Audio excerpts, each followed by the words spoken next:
Spring Day is one of those masterpieces that will never fade away. After 5 years on Gaon's digital chart and more than 233 weeks on Melon music charts in South Korea, Bangtan Sonyeondan's Spring Day is still a fan favorite. I remember when it came out on February 12th, 2017, and I remember becoming almost instantly entranced by the heartfelt melody, lyrics, and music video. This song was basically why I became an ARMY, and I'm sure many ARMYs share the same sentiment. Spring Day was released as a part of the repackaging of BTS's album Wings You Never Walk Alone, and it became Song of the Year back in 2017 at the Melon Music Awards. It's a song that describes the sentiment of loneliness and feelings of loss, and a wish to go back in time to be with friends and family. The member RM shared in a V-Live soon after the song's release that he created some of the melodies after seeing snow falling. Many other people worked on the songwriting process, such as Hitman Bang and P-Dog, as well as Suga and Adora and a couple others. And with producers P-Dog, Jung Woo-young, and Peter Ibsen, as well as the mixer James F. Reynolds, Spring Day became something unique.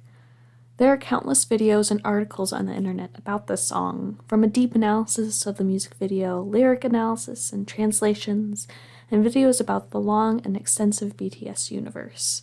I have linked some below in the description, and I would recommend watching a few of them, especially those that describe the tragedy of Seoul ferry disaster of 2014. A lot of work went into the music video and lyrics of the song, displaying a sentiment that anyone across the world can understand. There are many reasons as to why the song has not been forgotten. However, not many people talked about the actual music. As a music major myself, I wanted to look into the song and figure out why it worked, in terms of Western music theory, and why this song is so wondrous. Let's first take a look at the construction of the song. Most pop songs are broken into an intro, first verse, pre-chorus, second verse, another pre-chorus and chorus, bridge, and then a final chorus. Spring Day also follows this structure for the most part, with some variation that we'll talk about later. To start taking this track apart, I want to start with instrumentation. There is a lot hidden in the song. I urge you, before we continue, to just go and listen to the song once and pay attention to maybe some sounds you hear in the background and see if you can identify any of the instruments. It's okay if you can't, but the aim here is to not listen to the vocals right now.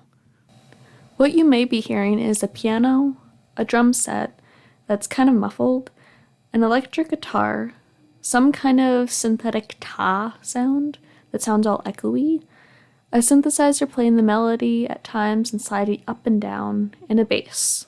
That's just what I hear. Let me know if you can hear anything else. So what's important about all these instruments is that each of them serve a purpose. Looking at the song in parts, we can categorize each section into a thick texture with a lot of instruments playing at once, and a very thin and empty texture. In the intro, we can hear the ta sound, a synthesizer playing a melody, and a piano playing chords, before a synthetic whooshing sound takes us into RM's part. Everything starts out really quiet before building in loudness or volume, and another piano comes in playing eighth notes, breaking down the bigger beat. Throughout the intro, one piano is playing chords, while the other piano is playing a running melody, sometimes called a motif or an ostinato pattern that sounds like this.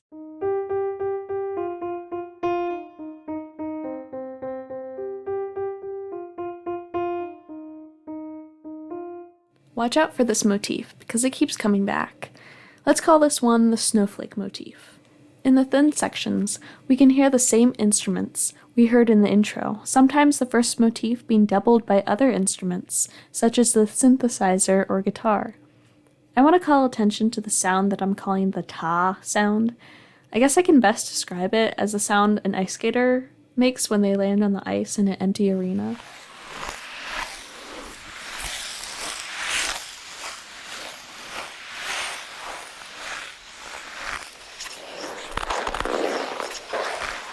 This ta sound sounds very far away and almost muffled, giving the song, in these thin textures, an empty quality, almost intensifying the feeling of loss and loneliness that the lyrics echo. This, coupled with singular chords from the piano, and the snowflake motif makes the part feel empty, bringing more attention to the lyrics and the feeling that you yourself are singing in an echoing room. Contrasting this with the thick textures, I'm looking at you, first verse and chorus. In both RM's verse, we mainly hear a piano playing chords in a rhythm, and a drum beating out this rhythm.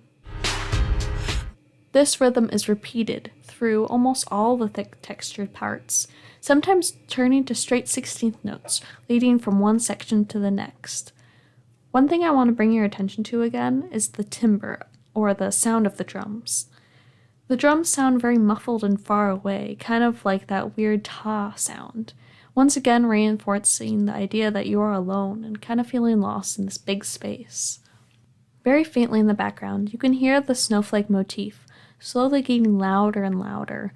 In the second part of Suga's verse, you can hear the snowflake motif a little louder, and the simple drums and chords from the piano are still there. Both times in these verses, the snowflake motif gradually transforms from a piano playing to an electric guitar or synthesizer playing the same melody. In the choruses, which is another thick texture, you can hear the same drum rhythm as in the verses. In the chorus, the drum set is usually more prevalent actually. There is an added synthesizer sliding up and down every once in a while. I guess the best way I can describe the sound is that it sounds kind of like SM Entertainment's outro sound. I don't know, the jury's still out on that one. Anyway, all of these create a substance for the chorus and verses, the meat of the song. In the second verse, and a little bit of the first one, you might also hear what I like to call the longing motif, but more on that later. Okay, now that we've talked about the instrumentation of the song, and we've spent some time looking at the instrumental, I want to talk about the chords. Just as a refresher or an introduction to some of you, a chord in Western music theory is 3 or more notes played together, creating a harmony that can be put in any kind of order to create a song. There are major and minor chords, as well as others, but I want to talk about these two right now. A major chord is a certain sequence of 3 notes that many people call happy.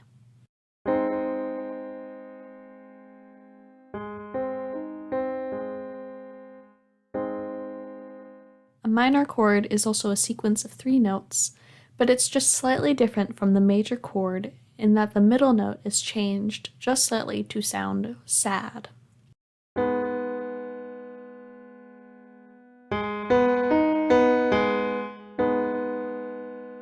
Spring Day is an E-flat major, which means that there is a musical scale that is correlated with a sequence of major and minor chords that are customary. I'm going to talk about 3 different purposes of chords today, and they are tonic chords, predominant chords, and dominant chords. Music theory can get really messy, but pretty much a tonic chord is kind of the home base to which all chords want to be. The dominant chord is the 5th chord in a major scale sequence, and it always wants to go back to the tonic chord. A predominant chord is a certain type of chord that is sort of the middleman between the tonic and dominant chord. Most songs are a mixture of chords to get from the tonic chord to the dominant chord and then back to the tonic. And it is the way that you get back there that is called a chord progression. So how does this relate to Spring Day? The main chord progression for the majority of the song are these chords right here, before starting all over again, kind of repeating. This can be heard in the intro and the verses. Breaking these chords into 3 types of chords that I told you in their purposes. We have tonic, another tonic that's not as important, the predominant, and another predominant. You might notice there's no dominant chord to be found. What's up with that? In the pre-chorus, we have a similar chord progression, but a few things change. These are the chords. Now, you can see here we have an A-flat minor chord. So A-flat minor is not typical in E-flat major key, and this specific chord has a specific name called a barred chord or modal mixture. This minor predominant chord creates a falling effect, not only because it changes the predominant chord and how it serves in this context, but it changes it from being happy to sad kind of sounding. But it's also a place where the listener would expect a dominant chord. This falling effect is once again a part of the theme of falling snowflakes and loneliness that we have seen previously with the snowflake motif. Now you may have noticed, I have yet to talk about the bridge and the last chorus. They have some of the same elements that the previous thick and thin sections had, but there is something very different about these sections that draws the listener in musically. Let's talk about the bridge first. So remember how I said most songs have the basic structure of the tonic chord to the dominant and then back to the tonic? This is a progression that our ears like to follow, as it gives a resolution to these hanging notes.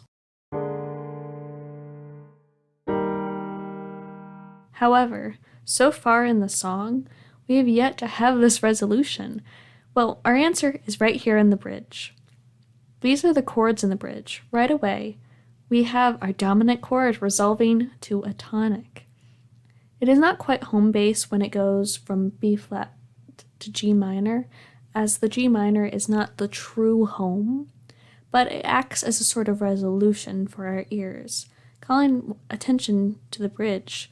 But as we go from the bridge to the last chorus, we finally get our dominant to tonic chord sequence when we end the bridge and start 5-1. This is where we finally reach the climax and resolution of the song. If we look at the instrumentation, we have some of the same instruments we had in the thin section, a piano playing chords rhythmically and the ta sound. But do you notice that the snowflake motif isn't there in the bridge? There's no melody in the background. It is just V and Jungkook singing, bringing our attention once again to the vocals. There is another thing I want to bring your attention to, and that's the drum beat. Think about how you would describe it. Is it constant? Is it energetic? Or is it kind of like barely there? To me, it kind of sounds like a heartbeat. This is the first time the song where almost the same formula that we've been following the entire time has changed. From the chords to the instrumentation, our ears are drawn to this new sound. Most songs these days are not longer than 3 minutes, and while the song is not particularly long when compared to some 10-minute songs out there, the bridge is hitting at 3 minutes and 17 seconds in. To keep our attention, everything that we have grown used to when listening to the song has changed when we hit that bridge, bringing renewed interest and finality to the entire song. The final chorus is similar to the other choruses, in that it's thick, but it's even more full.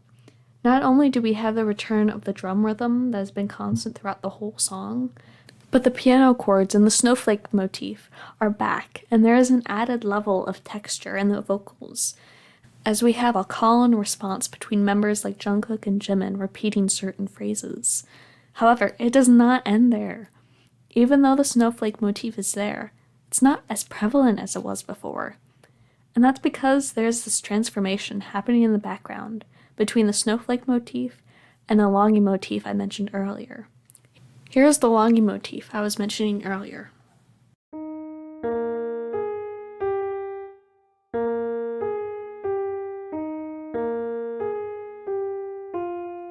This is the motif that is a spaced out version of our snowflake melody, and is almost always given to the background vocals and only really appears in the last chorus. The two motifs use the same notes and kind of the same rising and falling melodic direction. It's also used in the trailer for the song and is more prevalent in different renditions of Spring Day performances. The connection between the bridge and the final chorus of Spring Day is the part that truly hits differently. And it is the part to the lyrics and the 5-1 resolution that our ears have been looking forward to this whole time, giving a sort of relief and finality to the song. I think the culmination of the background vocals, all of the instruments, and this final chord sequence represents an acceptance of this feeling of longing and feelings of loss. When tying the song to the Seoul fairy tragedy and the stages of grief, as many have tied the lyrics to, the actual musical construction of the song represents these feelings too. The music shows the path of grieving for loved ones and wanting them to be by our side. Without looking at the lyrics or looking at the translations and just listening to the music, we we can feel those emotions. The transition between the bridge and the final chorus is like a final acceptance that we will always remember those of the past, and we will never forget how it has changed us. The longing motif is almost like a call to the past, a promise to be together again someday, when spring blooms again. I want to thank you for watching. This was kind of a spur-of-the-moment thing, and I might research some of the other BTS songs and analyze the music behind it, but I just really felt like I wanted to explore what Spring Day was and why it meant so much. Let me know what you would like to see next, or maybe some things that you felt really connected to you in this song. This song is special for a lot of people, me included, and I don't see it losing relevance for many years.